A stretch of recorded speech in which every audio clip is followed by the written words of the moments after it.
Middle east की जंग अब और खतरनाक मोड़ पर पहुंचती दिख रही है। मिसाइल और ड्रोन के हमले जारी हैं। महायुद्ध का आज 10वां दिन है। बीते 9 दिन में भयंकर तबाही हुई। इसी बीच भारत में युद्ध को लेकर विपक्ष का हमला जारी है। कांग्रेस समेत कई विपक्षी दलों की ओर से मांग की जा रही है कि सरकार को ईरान के पक्ष में खड़ा होना चाहिए। इन दलों का कहना है कि ईरान पर हमला और अयातुल्लाह अली खामेनेई की कत्ल पर भारत सरकार को सख्त रुख दिखाना चाहिए, ईरान के प्रति संवेदना व्यक्त करनी चाहिए। इसी को लेकर चर्चा की मांग भी विपक्ष कर रहा है। इसी बीच कांग्रेस ने 2003 में संसद में लाए गए प्रस्ताव की याद दिलाई, जब अमेरिका ने ही इराक पर हमला किया था और तब इराक को 100 करोड़ रुपए की मदद की गई थी। इसमें नगद राशि और राशन शामिल था। कांग्रेस नेता जयराम रमेश ने उस प्रस्ताव की कॉपी को एक्स पर शेयर किया है। जयराम रमेश ने जो प्रस्ताव शेयर किया उसमें लिखा था कि हम इराक के खिलाफ अमेरिका की लीडरशिप में हुए हमले की निंदा करते हैं। इराक में सत्ता परिवर्तन के लिए की गई सैनिक कार्रवाई स्वीकार्य नहीं है। युद्ध के फलस्वरूप इराक के मासूम लोगों, महिलाओं और बच्चों की वेदनाएं एक गंभीर मानवीय मसला है। ये कार्रवाई संयुक्त राष्ट्र सुरक्षा परिषद की विशेष मंजूरी के बिना की गई है और ये संयुक्त राष्ट्र चार्टर के खिलाफ है। अतः ये सदन इराक के लोगों के लिए गंभीर संताप और गहन सहानुभूति प्रकट करता है।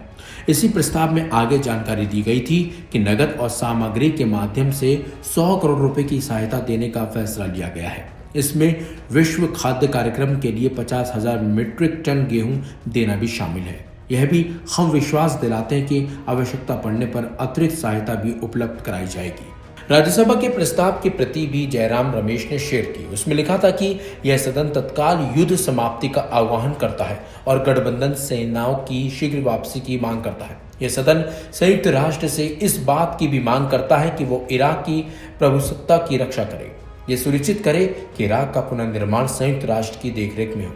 आपको बता दें कि ईरान के मसले पर कांग्रेस नेता एक्टिव है। सांसद इमरान मसूद ने दिल्ली में स्थित ईरान के शीर्ष नेता के प्रतिनिधि से मुलाकात की थी और संवेदनाएं प्रकट की थी। इसके अलावा ईरानी दूतावास में भी एक श्रद्धांजलि सभा का आयोजन किया गया था। वरिष्ठ वकील और राज्यसभा के सांसद कपिल सिब्बल भी इस आयोजन में गए थे। इसमें कांग्रेस के सलमान खुर्शीद, पवन खेड़ा समेत कई नेता पहुंचे थे और क्या कुछ कहा था उन्होंने, चलिए आपको सुनाते हैं।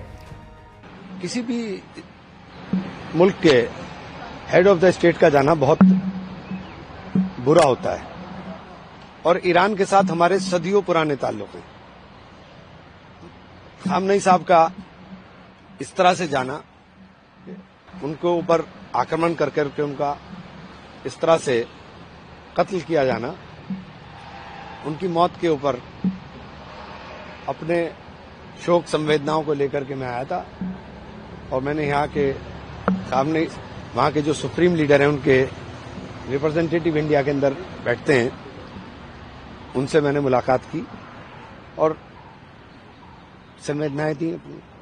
क्या बातचीत हुई, क्या उन्होंने कहा? तो उन्होंने कहा कि ईरान और हिंदुस्तान की दोस्ती, ये खामनेई साहब कहते थे कि ईरान और हिंदुस्तान की दोस्ती 3000 साल पुरानी है और पंडित जवाहरलाल नेहरू ने डिस्कवरी ऑफ इंडिया जो लिखी, उन्होंने कहा कि वो उन्होंने 4 बार पढ़ी और उन्होंने मुझसे खुद कहा कि हिंदुस्तान को जानने के लिए डिस्कवरी ऑफ इंडिया पढ़ो।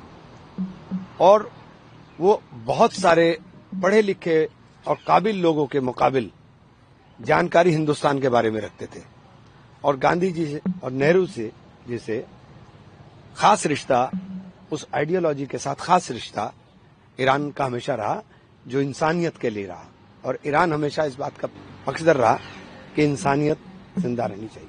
आज सोनिया गांधी जी ने भी जो है वो ईरान के सुप्रीम लीडर के मारे जाने पर भारत की खामोशी पर जो है वो आश्चर्य जताया है। इस पर क्या कहेंगे? देखिए, ये बहुत बात विचलित कर रही है।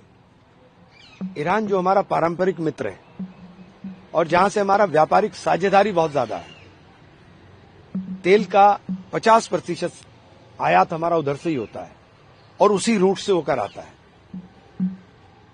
ऐसी परिस्थिति में जब आप यूएई से भी बात कर रहे हैं, सऊदी से भी बात कर रहे हैं, आप इजराइल से भी बात कर रहे हैं, तो हिंदुस्तान को न्यूट्रल नजर आना चाहिए और न्यूट्रल हमारी पॉलिसी है, हमारी विदेश नीति है। लेकिन ईरान के लिए 2 लफ्ज भी नहीं बोले गए आपके, तो ये बहुत ज्यादा आश्चर्यचकित भी करता है और दुखी भी करता है। क्या भारत को ईरान के साथ खड़ा होना चाहिए? देखिए, भारत हमेशा पक्षधर रहा है कि शांति रहे, हम लोग शांति के दूत रहें।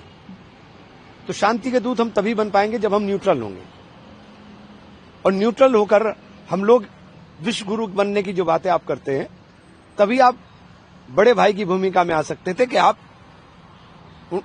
उनके यहाँ कत्ल हुआ है, उनके हेड ऑफ द स्टेट गए, तो आप उनके साथ भी बात करते, और बात नहीं हो पा रही युद्ध के हालात में, तो कम से कम आपका एक बयान आता कि इस तरह से इनका जाना बहुत गलत है। हमला ईरान ने नहीं किया, हमला ईरान पर हुआ। हमला ईरान ने नहीं किया, हमला तो ईरान पर हुआ। और ये जो दादागिरी पूरे विश्व में हो रही है, इस दादागिरी के खिलाफ तो कहने कोई ना कोई तो बोलने का साहस करेगा। कि हमारे जो कायद, हमारे लीडरशिप, जो हमारी लीडरशिप है, हमारे रहनुमा हैं, हमारे नेता हैं, उन सब ने हमको हिदायत दी कि आप जाएं, और कांग्रेस पार्टी की तरफ से, कांग्रेस के प्रेसिडेंट, कांग्रेस प्रेसिडेंट खारगे जी की तरफ से, माननीय सोनिया जी की तरफ से, माननीय राहुल गांधी जी की तरफ से यहाँ ये पैगाम पहुंचाएं कि इस दर्द के मौके पर, इस सदमे के मौके पर हम उनके साथ हैं, और पूरी तरह से ये मान रहे हैं कि दोस्तों में पर बुरा वक्त आता है तो दोस्त ही आगे बढ़कर हाथ थामता है, और वो हाथ थामने के लिए हम यहाँ आए मौजूद हैं। और उम्मीद करते हैं कि आज जो एक सवाल है, बहुत बड़ा सवाल है, पूरी दुनिया के, पूरे आलम के जो हालात हैं उस पर एक सवालिया निशान लगा है। उम्मीद करते हैं कि हमारा जितनी भी कुव्वत हमारे मुल्क की है, उस कुव्वत को हम इस्तेमाल करके अमन और चैन का एक पैगाम पूरी दुनिया को पहुंचा सकें, शांति का पैगाम पूरी दुनिया को पहुंचा सकें, ताकि जितनी बड़ी भी कुर्बानी हुई है वो कुर्बानी जो है बेकार ना जाए, उस कुर्बानी का आने वाली नस्लों पर, आने वाले वक्त पर एक असर पड़े, और बेहतरीन असर पड़े, ताकि हम पीस और प्रोस्पेरिटी और डेवलपमेंट की बात आगे बढ़ा सकें। Thank you. साहब, आप क्या कहेंगे? आपने जैसा कि सलमान साहब ने कहा, शोक प्रस्ताव में सलमान साहब ने और मैंने कांग्रेस पार्टी की तरफ से ईरान की जो लोग हैं उनके लिए संदेश लिखा, शोक संदेश है, और साथ ही साथ जो करबला की विरासत है, मुझे लगता है इस कुर्बानी से करबला की विरासत जिंदा रहती है। ये कुर्बानी, जैसा कि सलमान जी कह रहे हैं, इसको बर्बाद नहीं होने देना चाहिए। हम सबको इस कुर्बानी से सीखना चाहिए। बीच रमजान के 10वें रोजे पर भूखे प्यासे एक रहनुमा की इस तरह से निर्मम हत्या हुई है, यह बात आने वाली नस्लें याद रखेंगी।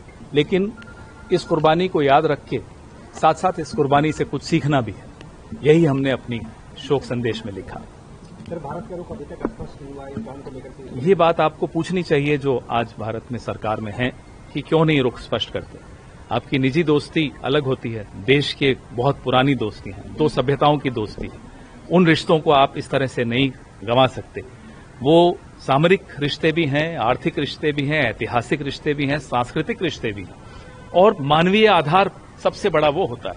मानवीय आधार पे आपकी चुप्पी लोगों को खल रही है, पूरे विश्व में लोगों को खल रही है, क्योंकि भारत से, हिंदुस्तान से लोगों को उम्मीद है। जब हिंदुस्तान बोलता था तो पूरा विश्व सुनता था, आज हिंदुस्तान चुप है और पूरा विश्व हैरान है। विदेश सचिव मिस्री भी यहाँ पे आए थे, उन्होंने भी शोक प्रस्ताव की पुस्तिका पे जो है शोक व्यक्त किया, और लंबे वक्त के बाद आए, मतलब पहले नहीं आए, 2-3 दिन के बाद आए। क्या कहें? बात ये नहीं कौन कब आया कब नहीं आया, बात यह है कि ऐसे मौकों पर प्रधानमंत्री को मुंह खोलना चाहिए, कुछ पोस्ट करना चाहिए, अपना शोक के 2 शब्द बोलने चाहिए। आप में निंदा करने की हिम्मत ताकत नहीं है इजराइल और अमेरिका को।